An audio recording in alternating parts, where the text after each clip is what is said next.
you grow. Tune in to Kids Radio and start your hands to clapping or tap your little toe. Tune in to Kids Radio and listen, we're ready to go. Okay, Aunt Carolyn, I'm ready to go with you to see Mr. Invento's new invention. Well, Theodore, I thought you told me earlier that your mom said you couldn't go anywhere today, that you had to stay home and do some work. Oh, yeah, Mom said no, all right. Well, so come on, let's get going over to Mr. Invento's place. Come Now, on. wait a minute. I don't want to make your mom mad at me for taking you somewhere when she said no. Oh, not to worry, Aunt Carolyn. Oh? That sort of thing happens all the time, Oh? yeah. I took care of it, believe me. How? Mom said no. I said why. She told me not to cry. Tears came down. I said please. She told me to get off my knees. I said I had to. She said no. I said I need to. She said so. I said try to sympathize. She said no. No surprise. I said think about it. She said no. I said it's important. She said, oh. She told me not to try. She said no, so I said why. I said later. She said no. I said I'd run away. Oh, she said go. I said maybe that I asked her again. She was silent, so I said when. She said I was just a pest.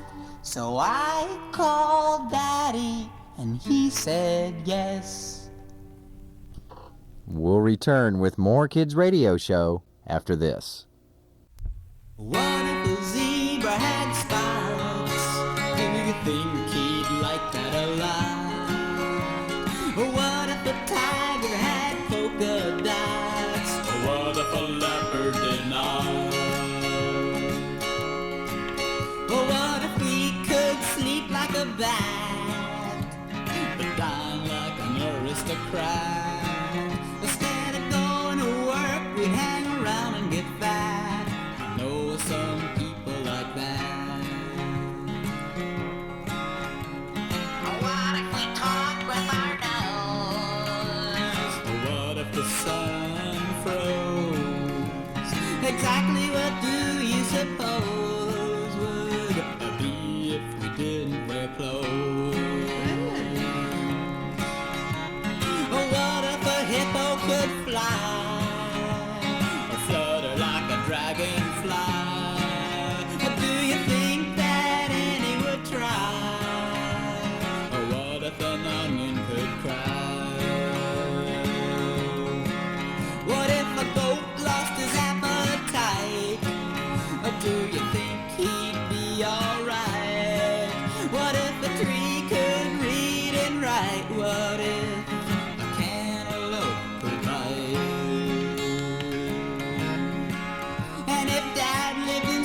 St. Marie, he may never have met my mommy, and I can say with certainty you wouldn't be listening to me.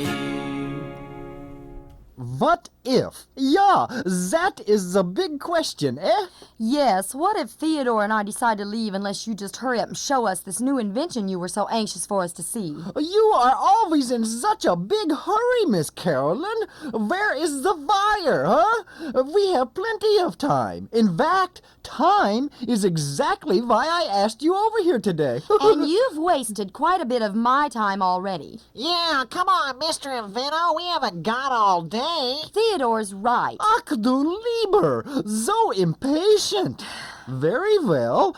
What would you say if I told you that you not only had all day, but you could have all the time you want? Well, I'd say wonderful, because I never have enough time to get everything done.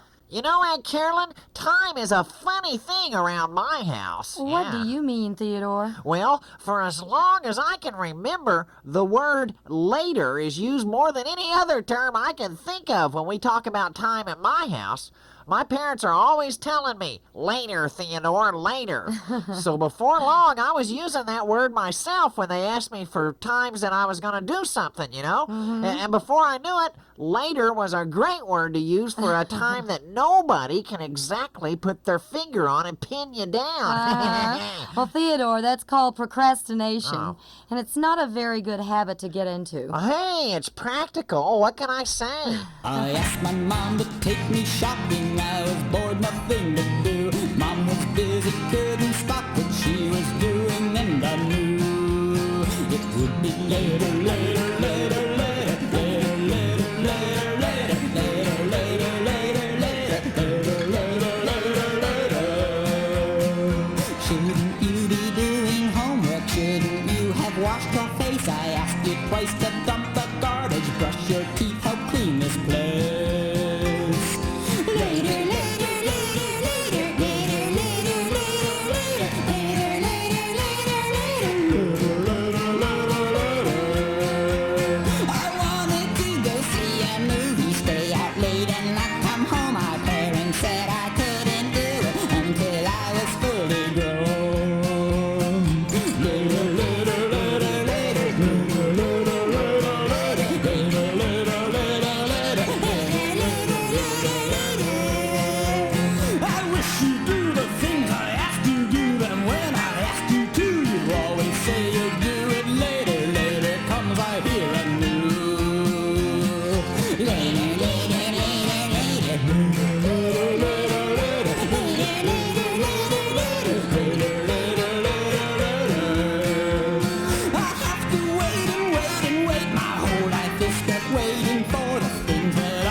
When?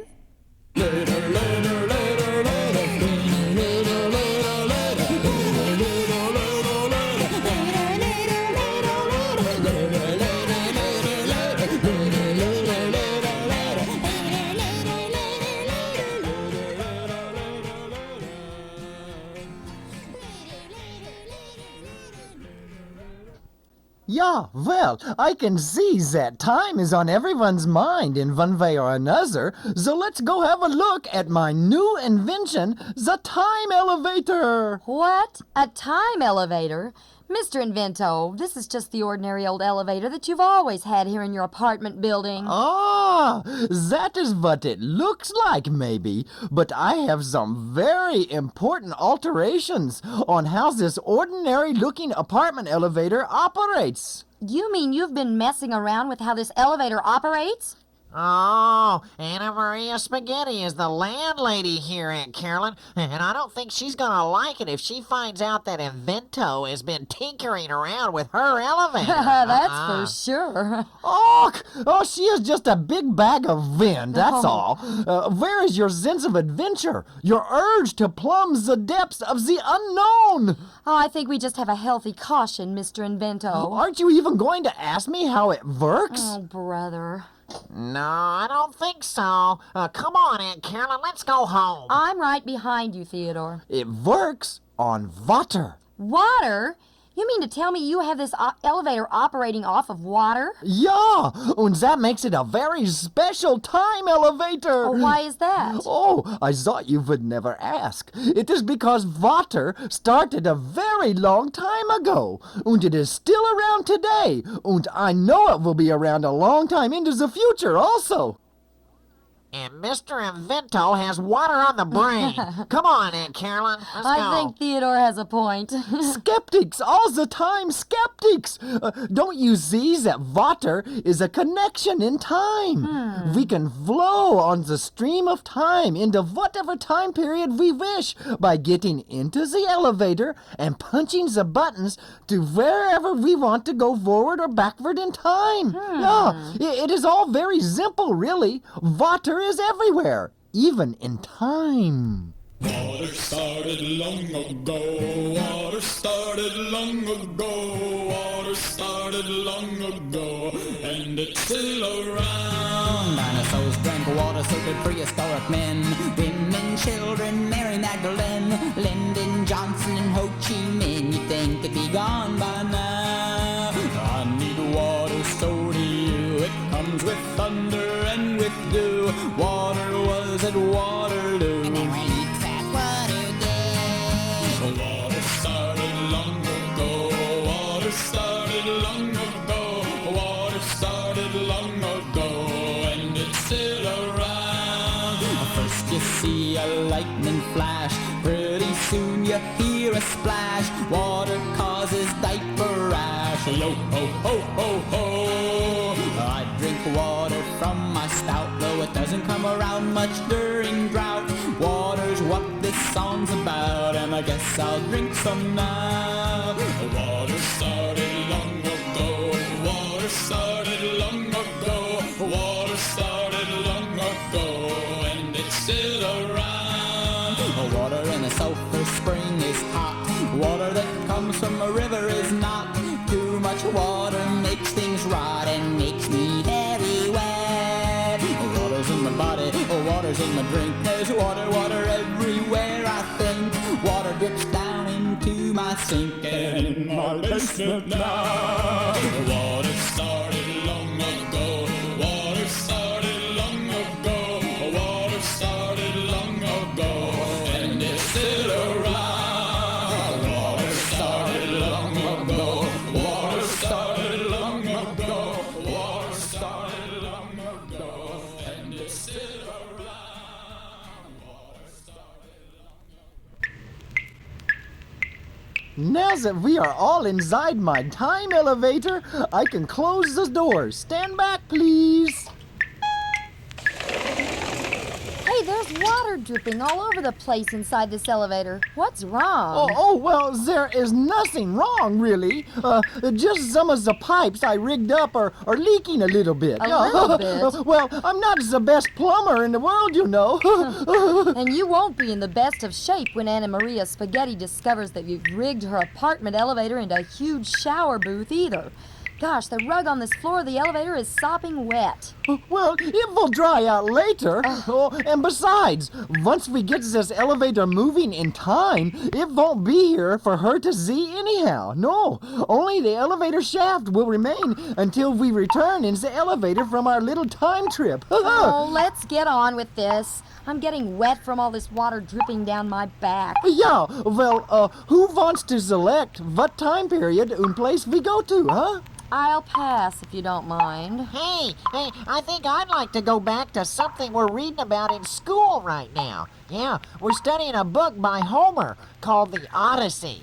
It's back in ancient Greek times, and there's this one part where Odysseus goes to a strange island on his journey home, and he meets up with a strange creature called a cyclops, a type of monster with one big eye in the middle of his head.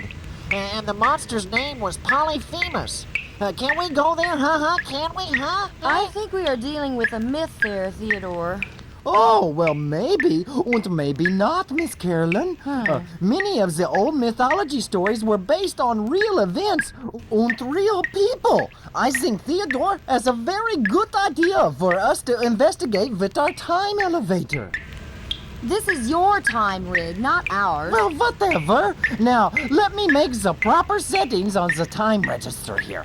Let's see. That would be the BC period, yeah. And we want a Mediterranean island. And we want the island of the Cyclops, of course, yeah, there. Yeah, well, yes. The proper coordinates are dropped into the elevator now. Yeah, but nothing's happening. Oh, that is because we have not made the correct psychological link with that time period yet, Miss Carolyn.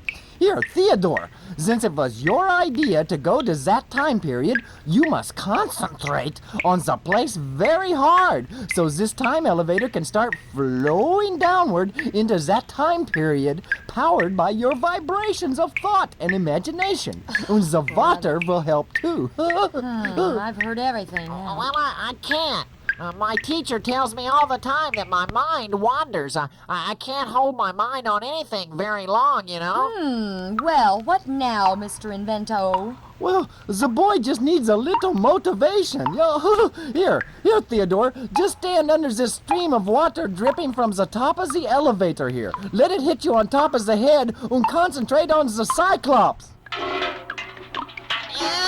This is terrible. How can I concentrate with a stream of water splattering me on the head? I can't.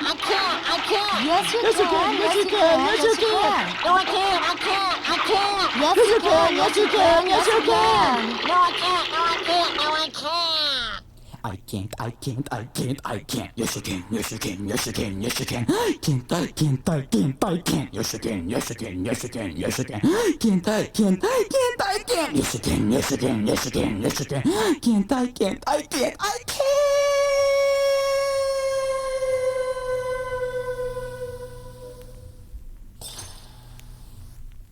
Huh. I guess he couldn't.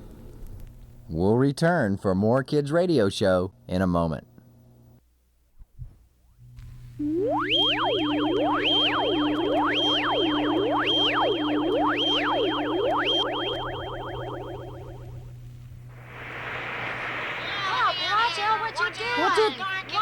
What's get your hand up? What's going on? Let me out. Get your hand out of my eye. Watch out! Watch it! Back up! Hey! Quiet, everybody! Look! We have landed in the time elevator on a beach! Oh, we must be on the island of the Cyclops! It worked! My time elevator works! Oh. I don't know about that. I tumbled all around that elevator like a BB in a boxcar. I thought we were done for. Oh, well, yes, well, there are still a few kinks to work out in the time elevator, I know, yeah. Mr. Invento, it appears you were tossed around in that elevator just as much as we were. Oh, it was really a pretty smooth ride. Is that why one of your fingers is still stuck in Theodore's nose? What? Oh, yeah, so it is. Here, mine boy, let go. And while you're at it, why don't you remove the finger on your other hand from Theodore's ear? Huh? Oh, yeah. The poor boy probably thinks he's lost his sense of smell and hearing during our journey. Here, mine boy, let me get mine finger out of your ear here. Theodore, are you okay? Oh, yeah. I think so. My sinuses are all cleared up, that's for sure. Don't put your finger up your nose, 'cause your nose knows it's not the place it goes. You can sniffle, you can sneeze, but I'm asking you please, don't put your finger up your nose. Don't stick your finger up your ear, 'cause then your ear will find it hard to hear. You can thump and you can tug it, but please don't plug it. Don't stick your finger up your ear. Don't stick your finger up your nose, 'cause your nose knows it's not the place it goes. You can sniffle, you can sneeze, but I'm asking you please, don't put your finger up your nose. Don't put your finger in your eye. It's not a thing I think you ought to try. You can blink it, you can wink it, but I don't think it would be good to put your finger in your eye. Don't put your finger up your nose, 'cause your nose knows it's not the place it goes. You can sniffle, you can sneeze, but I'm asking you please, don't put your finger up your nose. Don't stick your finger down your throat, 'cause that'll just make you start to choke.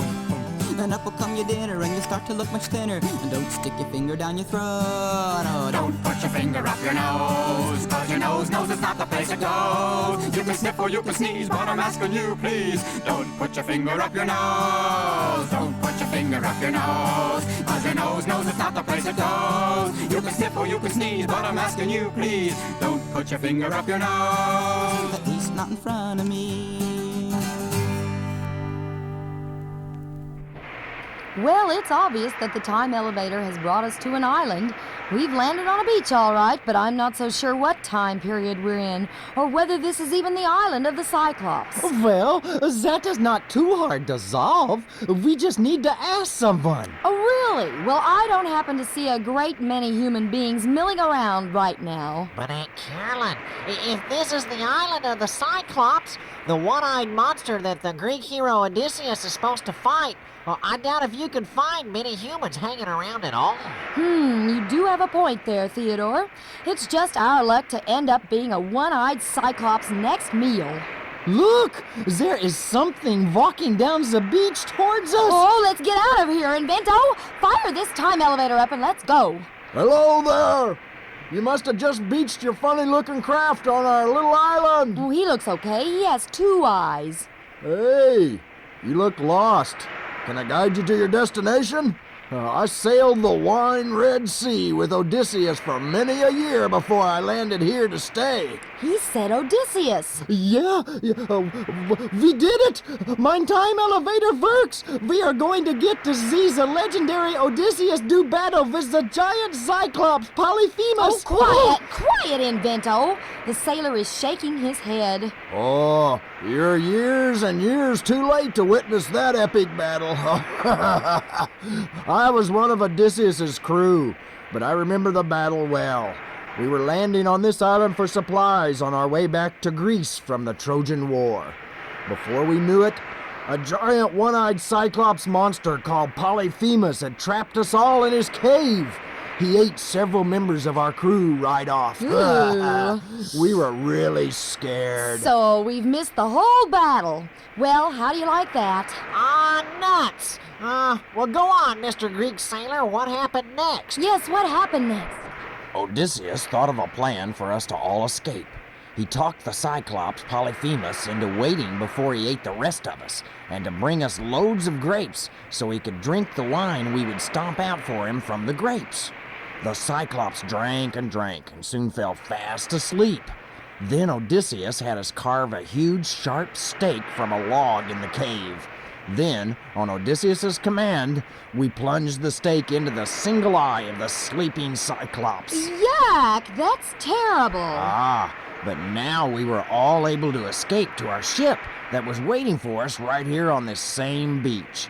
The Cyclops was blinded and unable to see us, but he made it to those cliffs right above us here and roared at us even though he couldn't see where we were in the ship exactly.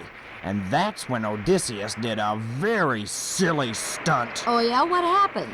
As we sailed out into the ocean below these island cliffs, Odysseus began to yell at Polyphemus. Things like, nah, nah, nah, nah, Polyphemus can't get us, nah, nah. Odysseus was always a show-off, you know. Well, the Cyclops could hear what direction we were going then. And then Odysseus said something that made Polyphemus so mad that he picked up a huge boulder and threw it out into the ocean right beside our small sailing ship so that the wave it caused washed me overboard. And here I am to this very day on this small island while the rest of the crew and Odysseus escaped. Wow! What did Odysseus say to make Polyphemus so mad? He said, "You silly one-eyed monster, this is what I think of you." What? I think what this fellow is saying is that Odysseus gave Polyphemus the Cyclops the raspberries. The raspberry? Yeah, you know, like this. Mr. Invento, you can't say on the radio. Oh, sure you can, Aunt Carolyn. Sure you can. My friends and I do it all the time. We stick our thumbs in our ears and make a funny face at each other, and then we go. Well, stop it, all of you. You're spitting on me. Oh, you can't say on the radio. You can't say on the radio. You can't say on the radio. Okay, boys and girls, let's try it all together now. You can't say on the radio. You can't say on the radio. You can't say on the radio. You can't say on the radio. You can't say on the radio. You can't say on the radio.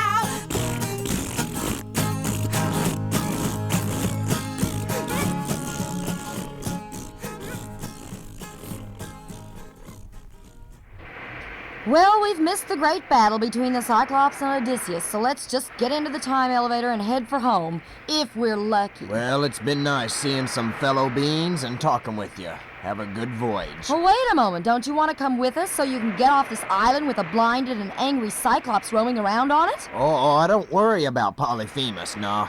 I saw him fall into the ocean off the cliffs not long after Odysseus sailed away. He was so mad about being given the raspberries that he just started swimming out to sea after Odysseus' ship, and I never saw him again. But aren't you awfully lonely here on this island all by yourself? I never said I was all alone here. I have a family that lives in Polyphemus's old cave. We're very happy here. But I thought you said you were the only one who washed overboard from the giant boulder that landed beside your ship. Well, I was. But there was more than just me and Polyphemus the Cyclops on this island already.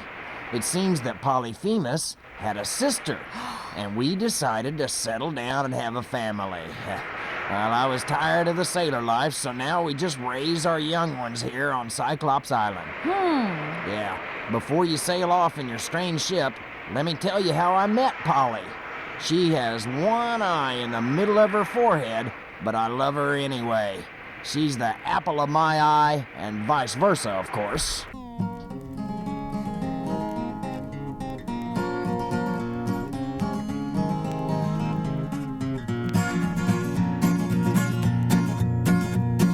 Once when I was all alone on a mountain by the sea, well, I eyed a one-eyed Cyclops looking straight at me. Well, her head was green and hairy, she had a dozen toes, and her one eye looked as scary as the warts upon her nose. Oh, I must have looked forlorn when I saw she had 3 arms. I feared that I was gone, I knew she meant me harm. I tried to run away from her, but I was losing ground. She was coming faster and faster at me, screaming a horrible sound.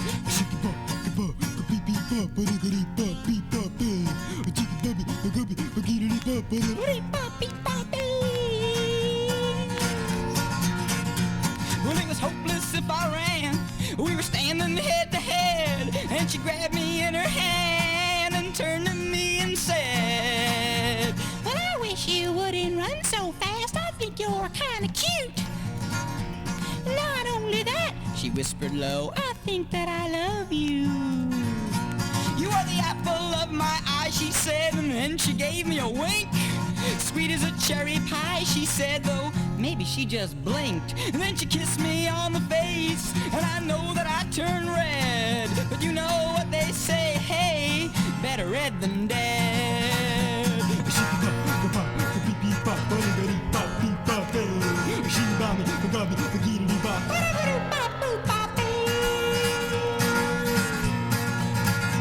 Well, it happened oh so fast, sounded oh so weird, and though her mouth had a funny taste, well, it was nothing as I feared. You know, I always did like blue-eyed girl, she's the perfect one for me. I married her, and you know, she even likes poetry. And I see now what I feared was what I did not know. And I guess you can love someone with warts upon their nose. Because I live up on the mountain now, bordered by the sea, with a half a dozen Cyclops kids who almost look like me.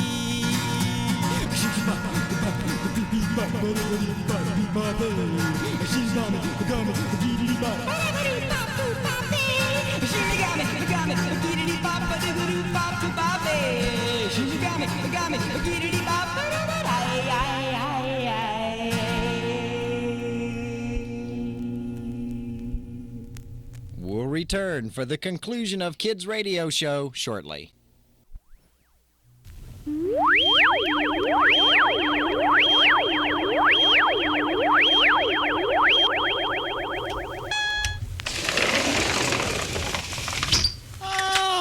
You see, we are back in mine apartment building in our own time. Let's go into mine apartment and relax after such a tiring trip back in the time to the island of the Cyclops. Mr. Invento, there's a note taped to the front door of your apartment. Oh, yeah. It's from the apartment janitor.